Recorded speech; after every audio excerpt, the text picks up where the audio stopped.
La 19e session de la francophonie s'est ouverte ce vendredi 4 octobre à Paris. Créer, innover, entreprendre en français, tel est le thème de ces assises. Le président de la RDC qui s'y trouve a eu un tête-à-tête avec son homologue français. La campagne des vaccinations contre le Mpox sera lancée le samedi 5 octobre à Goma. Le ministre de la Santé, qui l'a annoncé ce vendredi lors d'un point de presse, a signalé que le premier bénéficiaire seront les adultes. Les conducteurs de transport en commun ont salué la baisse de produits pétroliers dans la zone ouest et nord de la ville de Kinshasa. Désormais, le litre d'essence s'achète à 2 990,49 contre 3 340 francs congolais.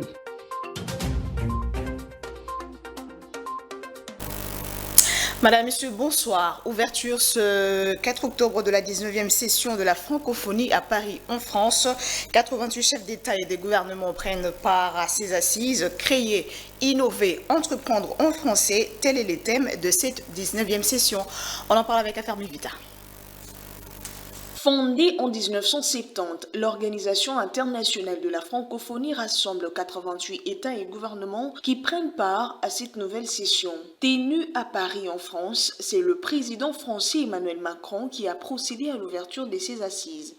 Je crois profondément que la francophonie, oui, est un lieu où nous pouvons ensemble porter une diplomatie qui défend la souveraineté, l'intégrité territoriale, partout à travers la planète, qui porte le même discours aux côtés de l'Ukraine, agressée aujourd'hui, menacée dans ses frontières et dans son intégrité territoriale par la guerre d'agression russe, mais qui défend une vision où il n'y a pas place au double standard, où toutes les vies se valent pour tous les conflits à travers le monde.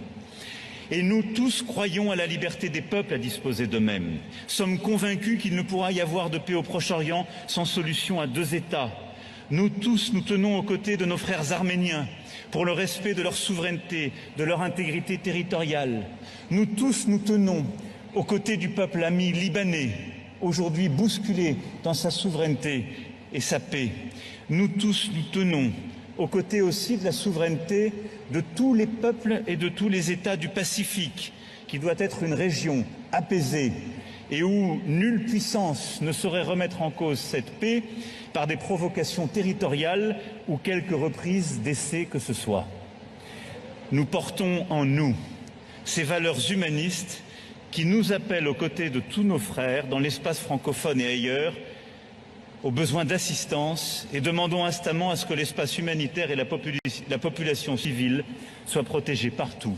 Signalons que la 19e session de la francophonie se tient du 4 au 5 octobre. Et puis il y a eu tête-à-tête ce vendredi 4 octobre entre le président Félix-Antoine Tshisekedi et son homologue français Emmanuel Macron au palais de l'Élysée. Les deux chefs d'État ont abordé plusieurs sujets d'intérêt commun et ont fait le point sur le suivi des dossiers évoqués ensemble lors de leur précédente rencontre en fin avril 2024. Regardez.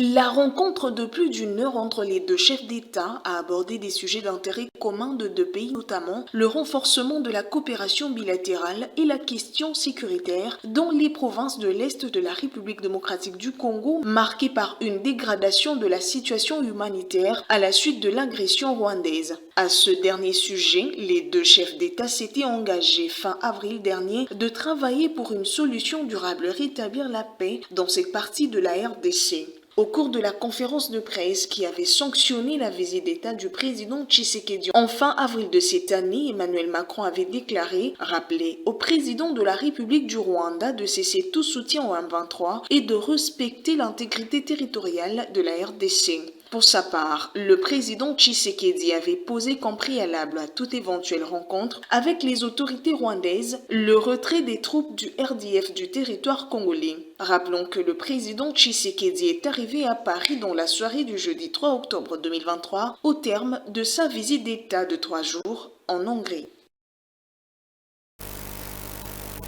Et puis on parle ouverture de l'atelier d'évaluation de la mise en œuvre des recommandations issues de la 10e session des gouverneurs des provinces. Il a été ouvert par le vice-premier ministre en charge de l'Intérieur le jeudi 3 octobre. Cet atelier se tient en prévision de la tenue de la 11e session de la conférence des gouverneurs des provinces. On en parle avec Rachel Adassaliola.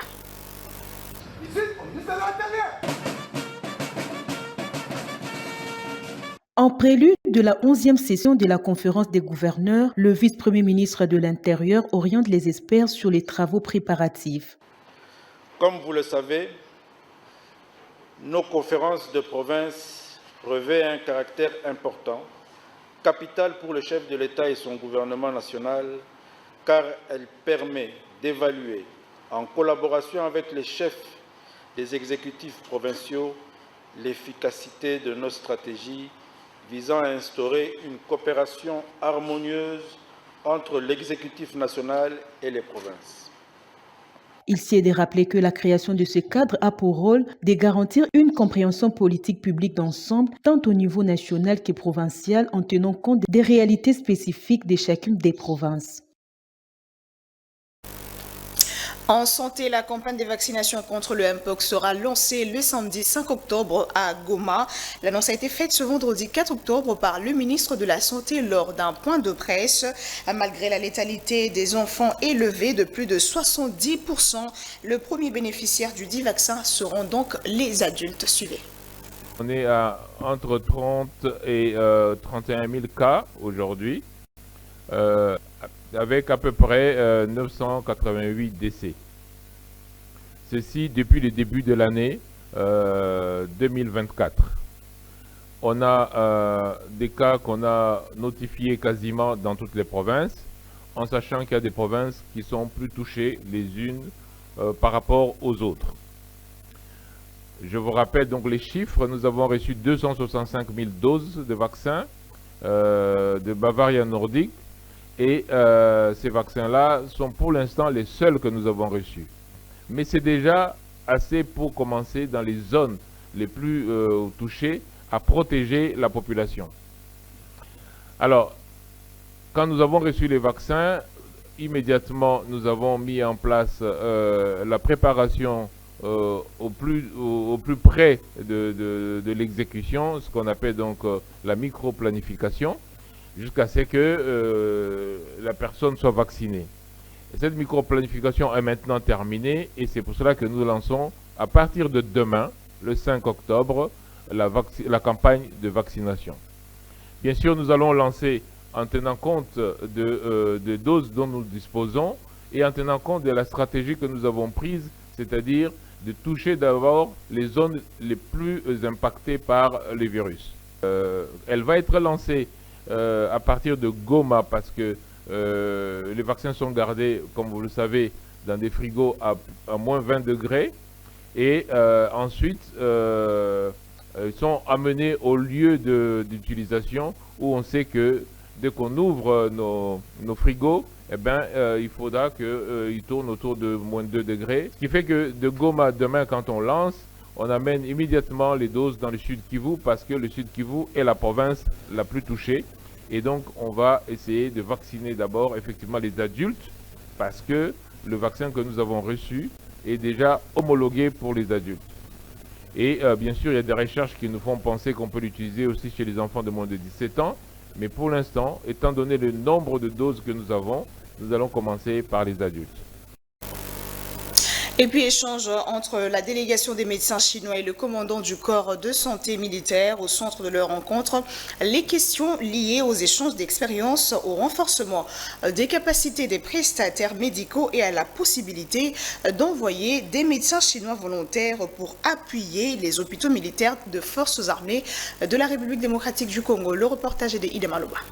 La délégation des médecins chinois était en mission d'évaluation médicale de 2 jours à l'hôpital militaire central du camp lieutenant Kokolo et à l'hôpital militaire de référence du camp colonel Tchachi. C'est dans ce cadre que cette délégation a eu une séance de travail avec les commandants de ces 2 formations médicales avant d'être reçus par le commandant du corps de santé militaire. Au terme de la rencontre, le chef de la délégation chinoise a explicité l'objet de leurs échanges.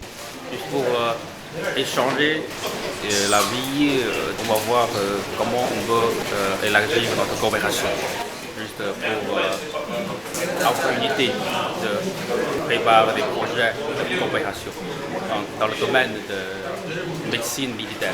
De son côté, le commandant de l'hôpital militaire central du camp lieutenant Kokolo a lui aussi commenté l'objet de cette rencontre. Nous sommes en train de clôturer une série de visites qui ont été demandées d'abord par l'attaché de défense de la République populaire de Chine ici en RDC. Et il a été prévu une série de visites. Et ces visites ont commencé hier à l'hôpital de Kanchachi. Et aujourd'hui, ces visites se sont clôturées avec ce qui se passe aujourd'hui à l'HMC. L'échange des cadeaux et la séance photo-souvenir ont clôturé cette séance de travail. Et tout à fait autre chose, l'Union africaine se tient aux côtés de la RDC en vue de trouver des solutions durables à la situation humanitaire au pays. Une délégation des émissaires de cet organisme a été reçue par le ministre congolais des Affaires sociales, Action humanitaire et solidarité nationale pour évoquer la question. C'était le jeudi 3 octobre 2024. Regardez. Ayant entendu les échos de détresse qui s'intensifient en RDC, l'Union africaine a mandaté des émissaires pour une mission d'évaluation humanitaire en RDC dans le but de présenter ses compassions et d'apporter son soutien à ce pays en proie à l'insécurité. Cette délégation de l'Union africaine a été reçue par la ministre des Affaires sociales, Action humanitaire et solidarité nationale, Nathalie Aziza. Au nom de l'Union africaine, l'ambassadeur de la Côte d'Ivoire près la République d'Éthiopie et représentant auprès de l'Union africaine a présenté ses vives émotions à la ministre des Affaires sociales et au peuple congolais. L'Union africaine se tient donc aux côtés de la République démocratique du Congo dans ses efforts pour trouver des solutions durables à la situation humanitaire que connaît ce pays. Au regard, n'est-ce pas, des attentes du gouvernement, l'Union africaine se fera fort d'accompagner le gouvernement congolais dans ses efforts de mobilisation de ressources, dans ses efforts d'assistance, de protection apportée à ces populations qui sont des populations de l'Afrique. L'Afrique a besoin des enfants, l'Afrique a besoin des femmes congolaises, des enfants congolais pour bâtir, n'est-ce pas, l'Afrique que nous voulons. Au cours de cette rencontre, Nathalie Aziza a fait un état des lieux de la situation humanitaire et sociale en RDC. Celle-ci a mis l'accent sur les femmes et les enfants qui vivent martyrs dans l'est du pays. La ministre des Affaires sociales s'est réjouie du soutien international dans l'éradication des crises perpétuelles au pays. Naufrage à répétition en République démocratique du Congo, une question orale avec débat adressé à Jean-Pierre Bemba au Sénat. Le patron des transports congolais devra s'expliquer notamment sur la récurrence des naufrages sur toute l'étendue du pays. Cette question orale avec débat a été déposée par l'élu du Mai-Ndombe, le sénateur Anissé Babanga. Affaire Mivita.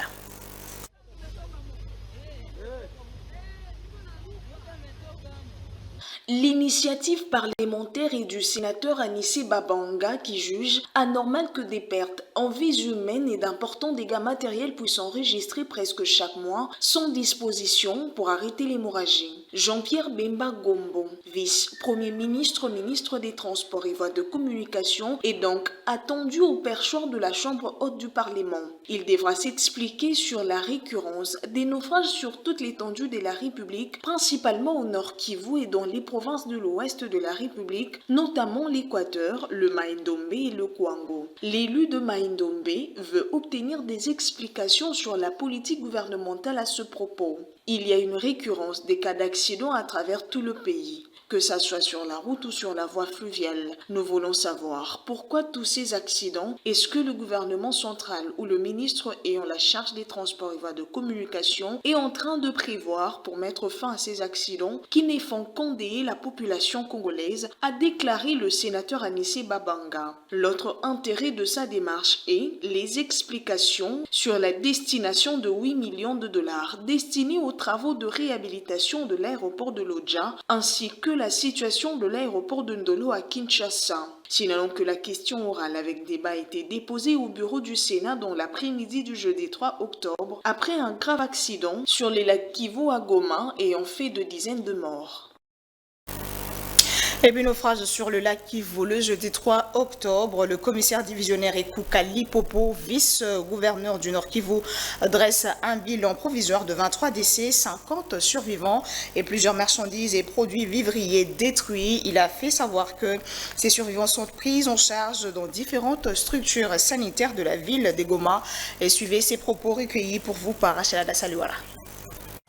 Message officiel.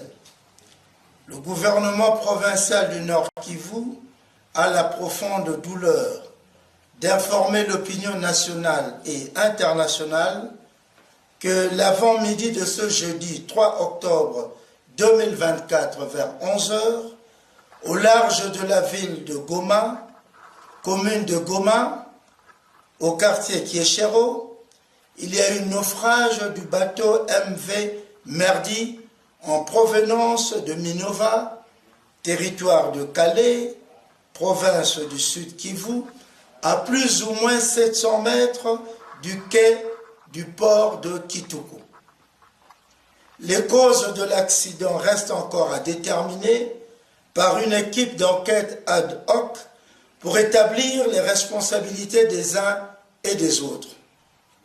À ce stade, le bilan provisoire se présente comme suit: 23 décès, 58 survivants qui sont actuellement pris en charge dans des structures sanitaires de la ville de Goma, plusieurs marchandises et produits vivriers destinés au commerce en partance pour le marché de Kituku coulés. Le gouvernement provincial du Nord Kivu tient à présenter ses condoléances les plus attristées à toute la République en général, aux familles éprouvées et aux provinces du Nord et du Sud Kivu en particulier. Enfin, le gouvernement provincial invite à cet effet la population à l'apaisement, à la solidarité et à l'union de prière en ce moment de dure épreuve. Fête à Goma le 3 octobre 2024 pour le gouverneur de province ad intérim, le commissaire divisionnaire et Koukalipopo Jean Romuald, vice-gouverneur. Et après ce naufrage sur le lac Kivu, le chef de poste de la CUSTR à destination de Kituku dans la province du Nord Kivu est suspendu, et ce, conformément à la loi régissant des agents des carrières des services publics de l'État. Regardez. Monsieur l'agent, suite au naufrage du bateau MV Merdi survenu sur les eaux du lac Kivu vers la ville de Goma en provenance de Minova, où vous êtes chef de poste de la CUSTR à destination de Kituku dans la province du Nord Kivu en date du 3 octobre 2024, ayant en son bord plusieurs passagers et une importante cargaison, mais référant aux dispositions de la loi numéro 16/013 du 15 juillet 2016 portant statut des agents des carrières des services publics de l'État, spécialement à ses articles 41, 64 et 65. J'ai les regrets de vous notifier ce dont l'objet reprend en marge. Pour ce faire, je demanderai à monsieur le procureur de la République près le tribunal des paix du territoire des Calais qui me lie en copie de se saisir de ce dossier et d'établir les responsabilités, et ce, conformément à l'esprit de la lettre numéro VPM/MTVCD/CAB/375/2024 du 24 septembre 2024 de son Excellence monsieur le vice-premier ministre, ministre des Transports, voies de communication et des enclavements à Kinshasa. Par la même occasion, il est demandé au chef de bureau des services généraux et du personnel à la division d'ouvrir une action disciplinaire à votre charge. Mes sentiments patriotiques. Kibira Muhima André, chef de division. Dans un autre chapitre, l'arrêté signé par le vice-premier ministre en charge de l'économie nationale portant baisse des prix de produits pétroliers constitue un vrai coup de pouce pour les ménages congolais. Ceux-ci auront un impact dans la lutte contre la vie chère et surtout dans l'approvisionnement de grands centres. D'autres produits subiront le même sort d'ici peu dans la même optique, a annoncé le ministre de l'économie nationale. Patrick Isobonge Sebokouma. Cette révision à la baisse n'est pas qu'un simple coup de pouce, c'est une stratégie réfléchie.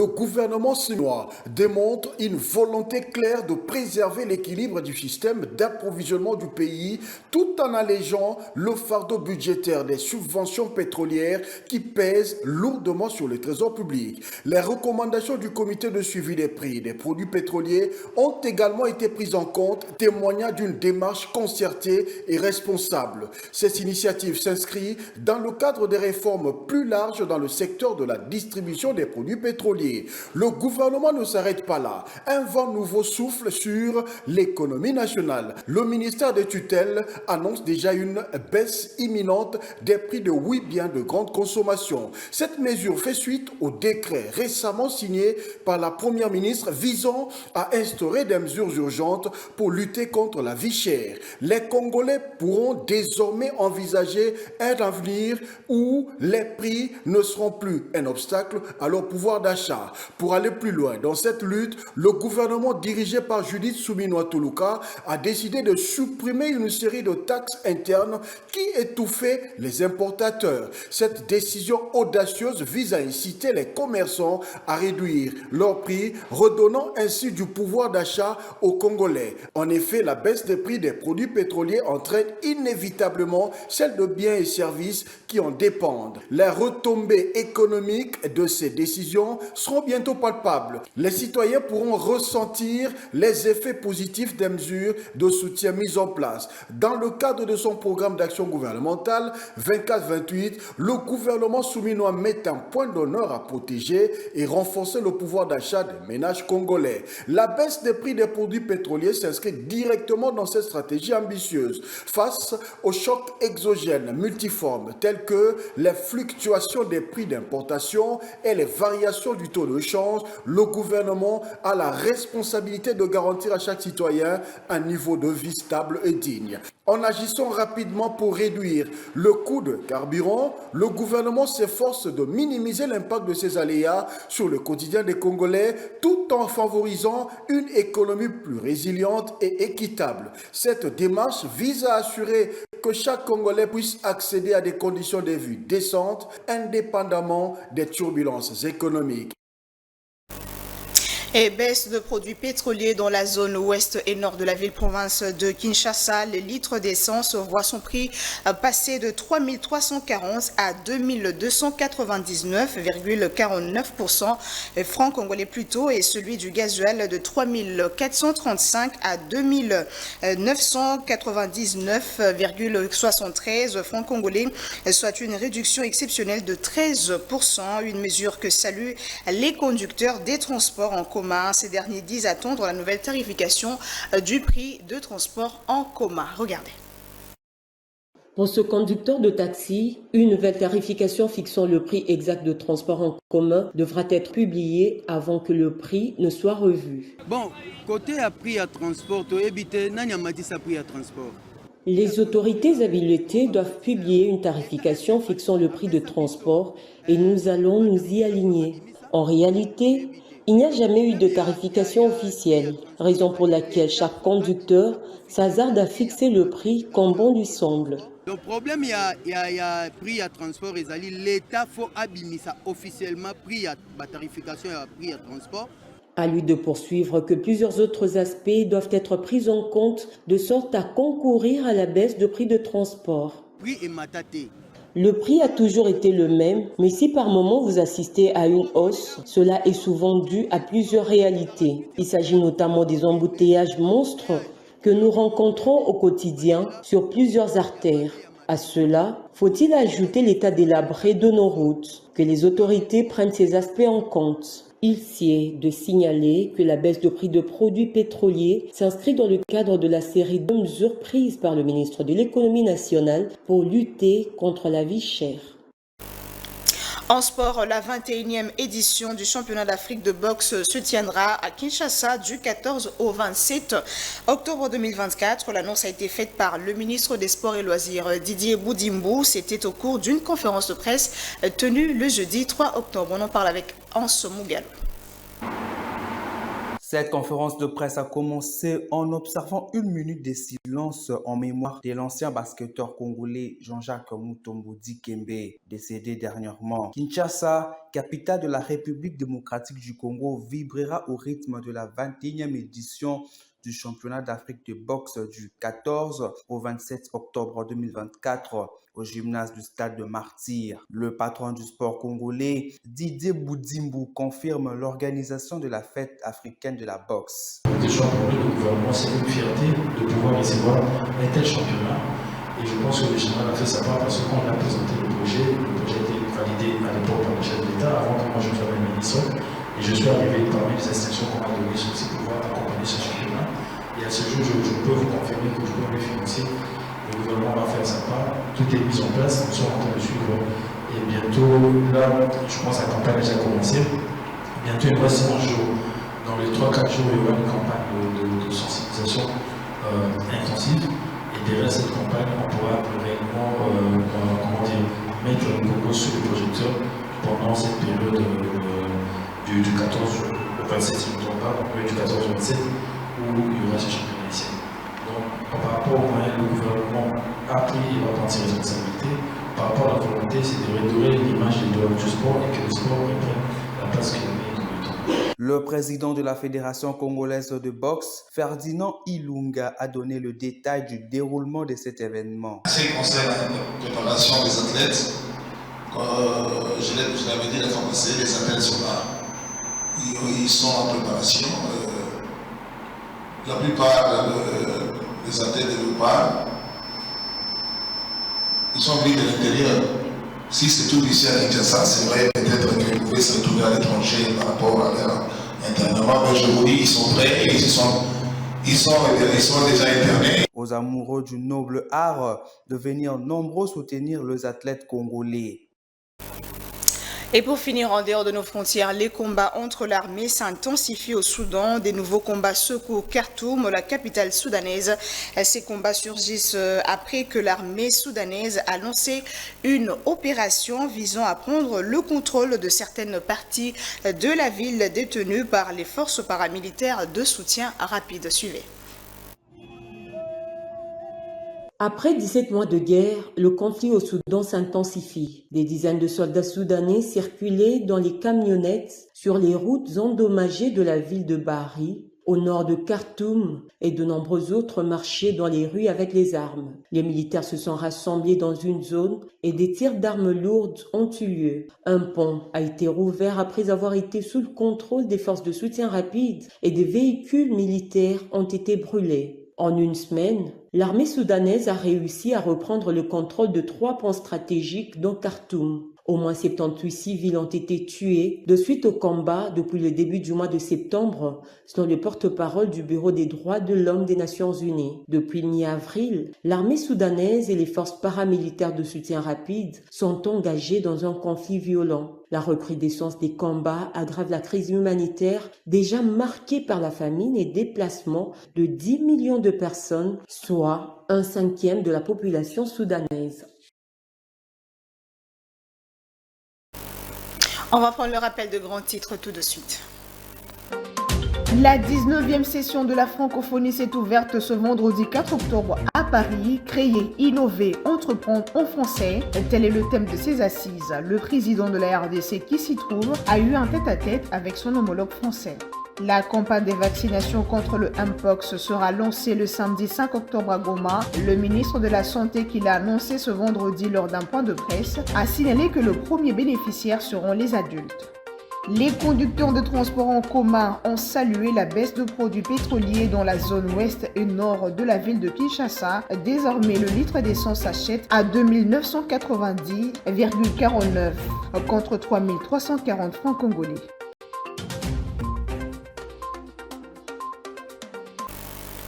C'était un plaisir de vous présenter ce journal, madame, messieurs. Merci de votre patience et attention soutenue. Merci et au revoir.